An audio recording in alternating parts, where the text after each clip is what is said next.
যাদবপুর বিশ্ববিদ্যালয়ের ছাত্রী রহস্য মৃত্যু, চাঞ্চল্য ক্যাম্পাসে। দক্ষিণ কলকাতার যাদবপুর বিশ্ববিদ্যালয় চত্বরে ফের শোক এবং আতঙ্কের আবহে মোড়া।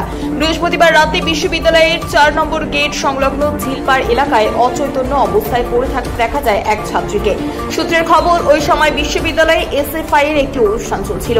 রাত প্রায় 10:30 নাগাদ হঠাৎই কয়েকজন ছাত্রছাত্রী লক্ষ্য করেন ঝিলপাড়ের ধারে এক তরুণী অচেতন অবস্থায় পড়ে আছেন। তারা দ্রুত সেখানে গিয়ে উদ্ধার করার চেষ্টা করে। প্রাথমিকভাবে পানীয় জল ও প্রাথমিক সেবা দেওয়ার পর চেষ্টা করা হলেও তার অবস্থার উন্নতি হয়নি। তৎক্ষণাৎ ডাকা হয় অ্যাম্বুলেন্স। তবে হাসপাতালে নিয়ে যাওয়ার আগে মৃত্যুর কোলে ঢলে পড়েন ওই ছাত্রী।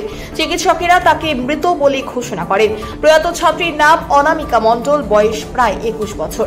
তিনি ইংরেজি বিভাগের স্নাতক স্তরের 3য় বর্ষের ছাত্রী ছিলেন। ঘটনাকে কেন্দ্র করে ব্যাপক চাঞ্চল্যের সৃষ্টি হয়েছে যাদবপুর বিশ্ববিদ্যালয়ে।